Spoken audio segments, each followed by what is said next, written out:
Imagine you've been walking for hours through an endless prehistoric wilderness. Night is falling. The temperature is dropping fast. Your children are shivering. Your family desperately needs shelter. Then, you find it. A massive cave hidden beneath a rocky cliff. Dry. Warm. Perfect. You take one more step toward the entrance. But the oldest hunter in your group suddenly raises his hand. Stop. Instead of walking inside, he quietly bends down, picks up a small stone, and throws it deep into the darkness. Seconds pass. Nothing. Then, a deep growl echoes from inside the cave. Heavy footsteps begin moving toward the entrance. Your entire family slowly backs away, knowing that one tiny stone has just saved every one of your lives. Why did ancient humans never enter a cave without throwing a rock first? Was it simply superstition? Or was it one of the smartest survival rules our ancestors ever discovered? The answer takes us back to a world where every cave could hide death. Long before humans built houses, villages, or cities, nature decided where people could survive. One of the safest places to spend the night was often a cave. A cave offered something incredibly valuable: protection from freezing winds, shelter from heavy rain, shade during scorching summers, and a place where a small fire could burn safely through the night. To a tired traveler, a cave looked like the perfect home. But experienced hunters saw something very different. They saw a question: who was already living there? Ancient humans understood something we rarely think about today. They weren't the only creatures searching for shelter. Every predator wanted exactly the same thing: a warm, dry place protected from the weather. During the Ice Age, caves were among the most valuable locations in the landscape. That meant humans were constantly competing with other powerful animals. Cave bears, cave lions, hyenas, wolves, even giant leopards. Many of them used caves as permanent homes. Others stayed only for a few days before moving on. But from the outside, there was no easy way to know. A cave entrance could appear completely silent. No footprints. No sounds. No movement. Yet only a few meters inside, a sleeping predator might be resting peacefully. Imagine walking into that darkness without knowing. Your eyes struggle to adjust. The deeper you go, the less you can see. Every step echoes against the stone walls. The air grows colder. The silence becomes almost overwhelming. Then suddenly, two glowing eyes open in the darkness. By the time you realize you're not alone, it's already too late. Unlike open forests, caves leave almost no room to escape. A narrow entrance becomes a trap. A frightened animal has only one instinct: fight its way out. And you happen to be standing directly between it and freedom. Ancient hunters understood this danger through generations of experience. Someone, long ago, must have entered a cave believing it was empty. Some never came back. The survivors remembered. Around campfires, elders shared these stories again and again. Children listened carefully. Young hunters memorized every lesson. Because in the prehistoric world, knowledge wasn't written in books. It was carried in memory, passed from one generation to the next.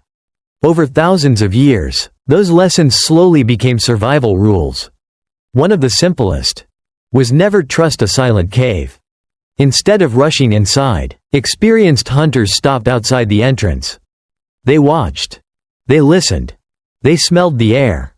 A strong animal scent often revealed an unseen resident. Fresh claw marks scratched into the rocks were another warning. Scattered bones near the entrance suggested that something had been eating there. Even bird behavior mattered. If birds refused to nest near a cave, there was usually a reason. But sometimes, nature revealed nothing. The entrance remained perfectly quiet. No smell. No tracks. No sounds. That silence could be more dangerous than any roar. Because darkness hides secrets. And ancient humans knew they could never trust what they couldn't see. That's why the oldest hunter usually made the next decision. Without saying a word, he bent down, picked up a small stone, and held everyone's lives in his hand. The moment the stone disappeared into the darkness, every hunter stopped breathing. Nobody moved. Nobody spoke. They simply listened. For a few long seconds, the cave remained silent. Then, a low growl echoed through the darkness. The sound bounced from wall to wall. It wasn't loud, but it was enough. The oldest hunter slowly nodded. Without a single word, the entire group quietly stepped backward. No one panicked. No one ran. Because running could trigger an attack. They had learned that lesson generations ago. To survive, sometimes the smartest decision was simply to leave. Ancient humans understood something many people still forget today. A cave was never just a shelter. It was someone's home. And every animal would defend its home if it felt threatened. Cave bears were especially dangerous. Some weighed more than 1,000 kilograms. Standing on their hind legs, they towered over any human. Although they usually preferred avoiding conflict, a surprised bear trapped inside a cave had very few choices. Fight or die. That made caves one of the most dangerous places in the prehistoric world. But bears weren't the only danger. Cave hyenas often dragged the bones of their prey deep inside rocky shelters. Lions rested near cave entrances after hunting.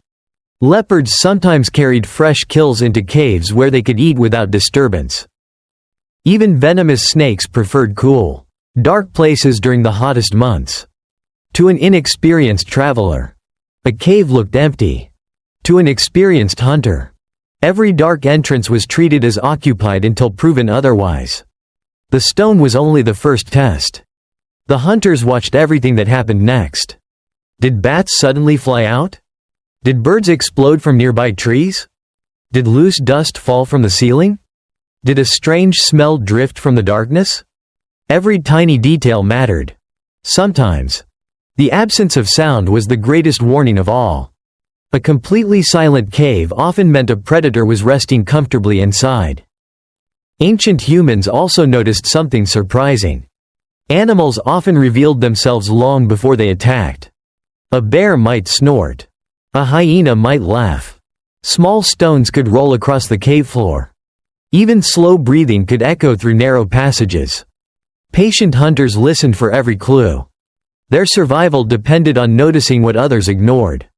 Modern scientists believe this extraordinary attention to detail helped shape the human brain. Our ancestors became expert observers because observation kept them alive. They noticed broken branches, fresh footprints, unusual smells, changes in bird behavior, tiny details that most people today would never even see. Those skills allowed humans to survive despite being slower than wolves, weaker than bears, and smaller than nearly every Ice Age predator. Their greatest weapon wasn't strength. It was awareness. Interestingly, modern wildlife experts still recommend making noise before entering places where large animals may be hiding. Hikers clap their hands. Park rangers call out loudly. Explorers tap rocks together. The goal is exactly the same as it was 30,000 years ago. Avoid surprising wildlife. Give animals a chance to leave peacefully. That simple prehistoric habit has survived into the modern world. The rock itself was never magical. It wasn't a ritual. It wasn't superstition. It was one of the earliest forms of risk assessment ever developed by humans. One small action could prevent a deadly encounter. And perhaps that's why this forgotten survival rule lasted for thousands of generations. The next time you see a dark cave in the wilderness, remember what your ancestors would have done. They wouldn't rush inside. They wouldn't trust the silence. They would stop, observe, listen, then throw a simple stone into the darkness. Because sometimes, the smallest action can make the difference between going home or never leaving the cave at all. If you enjoyed uncovering this forgotten piece of human history, don't forget to subscribe to Ancient Unlocked. Every week, we explore the mysteries, survival stories, and hidden truths of our ancient past. Thanks for watching, and we'll see you in the next journey into history.